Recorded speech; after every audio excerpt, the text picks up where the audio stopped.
گزارے کیسے زندگی، آؤ علماء سے پوچھ لیں، آئے جو مشکل پیش کوئی، آؤ علماء سے پوچھ لیں۔ الحمدللہ رب العالمین والصلاة والسلام علی سید المرسلین، اما بعد فاعوذ باللہ من الشیطان الرجیم، بسم اللہ الرحمن الرحیم۔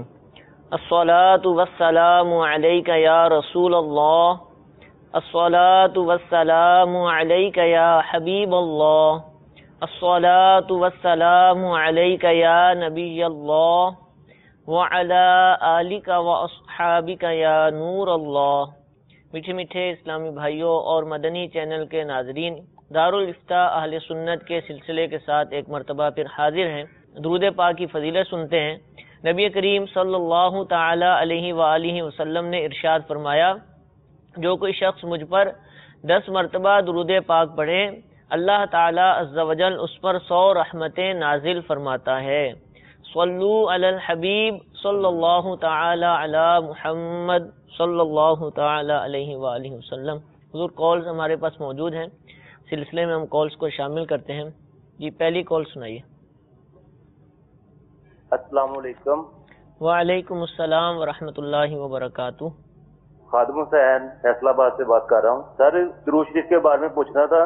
کسی نے میرے سے یہ سوال کیا کہ درود شریف قرآن پاک میں صرف درود ابراہیمی ہے اور باقی درود شریف کا ذکر نہیں، تو باقی درود شریف کہاں سے یعنی کہ بنے، اس کے بارے میں پوچھنا ہے۔ جی انشاءاللہ آپ کے سوال کا جواب دیتے ہیں۔ جی مزید کون؟ میرا نام محمد صلاح الدین اتاری دبئی سے بات کر رہا ہوں۔ مفتی صاحب کے بارے میں عرض ہے کہ دعا میں قبلہ کی طرف ہونا لازم ہے یا کسی طرف بھی دعا کر سکتا ہے، اس کے بارے میں روایت کے ساتھ بیان فرمائے، جزاک اللہ خیر۔ السلام علیکم ورحمۃ اللہ وبرکاتہ۔ وعلیکم السلام ورحمۃ اللہ وبرکاتہ۔ جی ایک اور کال سنائیے۔ میرا یہ سوال ہے، جیسے نبی پاک کو ہم سلام پہنچاتے ہیں تو ایسے اللہ پاک کو ہم سلام کر سکتے ہیں کیا نہیں؟ جی سلام کر سکتے ہیں یا نہیں؟ حضور 3 سوالات ہیں۔ خادم حسین بھائی سردار آباد سے پوچھ رہے ہیں کہ کچھ لوگ یہ کہتے ہیں کہ قرآن پاک میں صرف درود ابراہیمی کا تذکرہ ہے، یعنی جو ہم نماز کے اندر درود پاک پڑھتے ہیں، اس کے علاوہ جو درود پاک ہیں یہ ثابت نہیں ہے، تو اس کے بارے سے کچھ ارشاد فرمائیں۔ الحمدللہ رب العالمین والصلاة والسلام علی سید الانبیاء والمرسلین، اما بعد فاعوذ باللہ من الشیطان الرجیم، بسم اللہ الرحمن الرحیم۔ دیکھیں یہ بات غلط فہمی پر مبنی ہے کہ قرآن پاک کے اندر درود ابراہیمی کا تذکرہ ہے، یعنی یہ جو انہوں نے سنا ہے یا کسی نے ان کو بتایا ہے تو یہ مس گائیڈ کیا ہے۔ قرآن پاک میں کسی درود پاک کا ذکر نہیں کہ فلاں درود پاک ذکر کیا گیا ہو، اللہم صلی علی محمد یا صلی اللہ علی محمد۔ قرآن پاک میں سورۃ الاحزاب کے اندر اللہ رب العزت جل وعلا نے اس بات کا حکم ارشاد فرمایا ہے، یا ایھا الذین آمنوا صلوا علیہ وسلموا تسلیما، یعنی اے ایمان والو اس غیب بتانے والے یعنی نبی پر جو ہے وہ درود بھیجو اور خوب صلاۃ والسلام بھیجو۔ تو قرآن پاک میں یہ ارشاد فرمایا ہے، وہاں کوئی صیغہ ذکر نہیں کیا گیا خاص کہ الصلاۃ والسلام علیک یا رسول اللہ پڑھنا ہے یا صلی اللہ علیہ محمد پڑھنا ہے یا درود ابراہیمی پڑھنا ہے۔ البتہ درود ابراہیمی کا تذکرہ احادیث طیبہ کے اندر موجود ہے، حدیث پاک کے اندر یہ بیان بھی کیا گیا ہے اور نماز میں اس کے پڑھنے کا حکم بھی موجود ہے، لیکن یہ کہنا کہ دیگر درود پاک کا تذکرہ موجود نہیں ہے تو یہ بات بالکل غلط ہے۔ احادیث طیبہ کے اندر کئی درود پاک کا تذکرہ آیا ہے، ان کے فضائل آئے ہیں۔ اس کے علاوہ بزرگان دین رحمہم اللہ اجمعین نے جو ہے وہ کئی درود پاک، کیونکہ درود کا اصل مقصود ہے نبی کریم صلی اللہ تعالیٰ علیہ وسلم کی ذات گرامی پر جو ہے وہ درود بھیجنا، یعنی مومن بندہ جب نبی کریم صلی اللہ علیہ وسلم پر درود بھیجتا ہے تو اس کا مطلب یہ ہوتا ہے کہ وہ اللہ تبارک و تعالیٰ سے نبی کریم صلی اللہ تعالیٰ علیہ وسلم کے لیے جو ہے وہ رحمت کا سوال کر رہا ہے، اور اس کا مقصد علماء نے یہ بیان کیا کہ نبی کریم صلی اللہ علیہ وسلم پر تو ہمہ وقت اللہ تبارک و تعالیٰ کی رحمتیں ہو رہی ہیں، اس کا فائدہ بندے کو خود حاصل ہوتا ہے، اور جو فضائل احادیث میں آئے ہوتے ہیں یہ اس کو حاصل ہوتے ہیں۔ تو بہرحال احادیث طیبہ کے اندر جس طرح درود ابراہیمی کا تذکرہ موجود ہے، اسی طرح علماء نے کئی کتابیں لکھی ہیں اس موضوع کے اوپر، خاص طور پر علامہ نبہانی رحمۃ اللہ تعالی علیہ نے خاص درود پاک کے صیغوں کے حوالے سے کتاب لکھی، دلائل الخیرات، جو مشہور و معروف کتاب ہے امام جزولی رحمۃ اللہ تعالی علیہ کی، اس میں درود پاک کے کئی صیغے ذکر کیے گئے ہیں جو احادیث طیبہ سے ثابت ہے۔ مثلا علماء نے خاص ان الفاظ کو، اگرچہ اس میں اختلاف ہے بعض علماء کا، ان الفاظ کو جزا اللہ عنا محمدا ما هو اہل، اس کو ان احادیث کے تحت لکھا ہے کہ جن میں درود پاک کا تذکرہ موجود ہے، یعنی جہاں جہاں درود پاک آئے ہیں ان کے اندر ان الفاظ کو بھی لکھا ہے جزا اللہ عنا محمدا ما هو اہل، تو یہ الفاظ الگ موجود ہیں۔ صلی اللہ تعالی علی محمد پڑھنے کی فضیلت حدیث پاک کے اندر الگ موجود ہے۔ تو یہ مختلف درود پاک موجود ہیں کہ جن کے فضائل احادیث طیبہ کے اندر آئے ہیں، تو یہ کہنا کہ احادیث طیبہ کے اندر صرف اور صرف درود ابراہیمی آیا ہے، یہ غلط فہمی کے اوپر مبنی ہے، ایسا ہرگز نہیں ہے۔ علماء کرام نے جب درود پاک ذکر کیے ہیں تو وہ درود پاک ذکر کیے ہیں جو احادیث طیبہ کے اندر آئے ہیں، اور دوسرا ایسے درود پاک ذکر کیے ہیں کہ جو نبی کریم صلی اللہ تعالی علیہ وسلم پر رحمت بھیجنے کے سوال پر مبنی ہے، تو ایسے درود پاک درست ہیں، جیسے سیدی اعلی حضرت امام اہل سنت کا درود رضویہ ہے کہ وہ 3 درود پاک کا مجموعہ ہے۔ اس طرح اور بزرگوں نے مختلف درود پاک نبی کریم صلی اللہ تعالی علیہ وسلم کی ذات گرامی پر بھیجنے کے حوالے سے لکھے ہیں۔ تو درود پاک کوئی بھی ہو جس کے معنی درست ہیں، اس میں نبی کریم صلی اللہ تعالی علیہ وسلم کے لیے رحمت کا سوال ہو رہا ہے، تو اس کا پڑھنے میں اصلاً کوئی حرج یہ نہیں۔ اب جیسے کہ اردو میں کہیں کہ اللہ اپنے نبی پر رحمت بھیج، تو یہ درود ہی کہلائے گا؟ یہ ایک لحاظ سے درود کہلائے گا، لیکن چونکہ وہ عربی ہی کے اندر فضائل ہیں تو اس لیے عربی ہی کے اندر جو ہے وہ درود پڑھنا اس میں کاؤنٹ کیا جائے گا، اگرچہ اس کا بھی اس کو ثواب ملے گا اللہ نے چاہا تو اس طرح کی دعا کرنے کی وجہ سے، لیکن جو پڑھنا ہوگا وہ عربی کے اندر پڑھنا ہوگا۔ ٹھیک ہے، اور عربی کے اندر جو بزرگوں نے صیغے لکھے ہیں وہ پڑھنے سے درود ادا ہو جائے گا؟ بالکل ہو جائے گا، درود بھی اور سلام دونوں پڑھنا؟ بالکل بالکل۔ ٹھیک ہے۔ دوسرا سوال صلاح الدین بھائی نے دبئی سے پوچھا کہ بہت لوگ ایسے کرتے ہیں کہ قبلے کی طرف دعا کرنے کو لازم ٹھہراتے ہیں، جو لوگ دوسری طرف رخ کر کے کھڑے ہوتے ہیں تو ہم کہتے ہیں قبلے کی طرف ہو جائیں، تو اب یہ پوچھ رہے ہیں کہ کیا قبلے کی طرف رخ کرنا لازم ہے؟ دیکھیں احادیث طیبہ کے اندر قبلے کی طرف مطلقاً رخ کرنے کو بڑا پسند کیا گیا ہے۔ سب سے بہترین مجلس اس کو کہا گیا کہ جس میں قبلے کی طرف منہ کیا جائے۔ آقا دو جہاں صلی اللہ تعالی علیہ وسلم کا جو اکثر انداز تھا بیچنے کا وہ بھی قبلہ رخی بیچنے کا تھا کہ آپ قبلہ رخ بیٹھا کرتے تھے۔ تو اس لیے حتی الامکان بندے کو کوشش یہی کرنی چاہیے کہ وہ اگر کہیں خطاب نہیں کر رہا، پڑھا نہیں رہا، یعنی لوگوں کے سامنے نہیں ہے کہ وہ کسی سے خطاب کر رہا ہو، تو اس کو چاہیے کہ وہ قبلہ روحی بیٹھے۔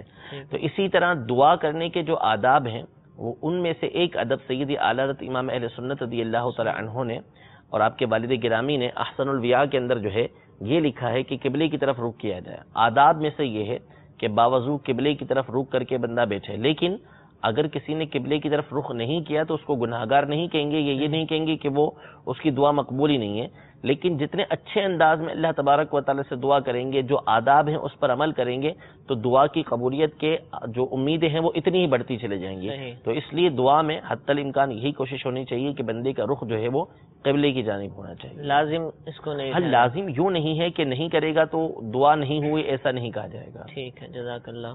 تیسرا سوال بھی اسی سے متعلق ہے، دعا اور درود سے متعلق، یہ پوچھ رہے ہیں کہ کیا نبی پر سلام پڑھ سکتے ہیں؟ نہیں، غالب ان کا سوال یہ تھا کہ جس طرح ہم نبی کریم صلی اللہ علیہ وسلم پر سلام پڑھتے ہیں تو کیا اس طرح اللہ پر سلام پڑھ سکتے ہیں؟ ٹھیک ہے۔ تو اللہ پر سلام تو نہیں پڑھ سکتے، اس طرح نہیں کہہ سکتے کہ السلام علیکم، کیونکہ سلام کا جو مطلب ہوتا ہے وہ سلامتی طلب کرنا ہوتا ہے، یہ سامنے والے کو جو ہے وہ یہ کہنا ہوتا ہے، یعنی جب بندہ سلام کرتا ہے تو اس کی نیت یہ ہوتی ہے، نیت یہ کرنی چاہیے کہ سامنے والا میری طرف سے اس کی عزت، آبرو، اس کی جان مال سب جو ہے وہ محفوظ ہے، سلامتی میں ہے، یہ کہنا کہ آپ پر سلامتی نازل ہو۔ تو اللہ تبارک و تعالیٰ اس سے پاک ہے، اللہ تبارک و تعالیٰ خود سلام ہے، وہ سلامتی بھیجتا ہے، تو یوں نہیں کہا جائے گا السلام علیکم یا اللہ، اس طرح کہنے کی اجازت نہیں ہے، بلکہ اللہ تبارک و تعالیٰ سے سلامتی طلب کی جائے گی، اللہم انت السلام و منک السلام، کہ تو ہی سلامتی والا ہے اور تیری ہی طرف سے سلامتی ہے۔ تو یوں کہا جائے گا، یوں نہیں کہا جائے گا جو عام طور پہ لوگوں سے السلام علیکم کہا جاتا ہے۔ ٹھیک ہے، جزاک اللہ۔ مزید کالز کو سلسلے میں شامل کرتے ہیں۔ صلو علی الحبیب صلی اللہ تعالی علی محمد۔ السلام علیکم ورحمۃ اللہ وبرکاتہ۔ وعلیکم السلام ورحمۃ اللہ وبرکاتہ۔ ہمارا تاریخ آنے والے شیر سے بات کرو، دارالفتا الیکشن سوال ہے، کہتے کہ اگر الٹی آنکھ پڑتی ہے تو کیا کوئی نقصان ہوتا ہے؟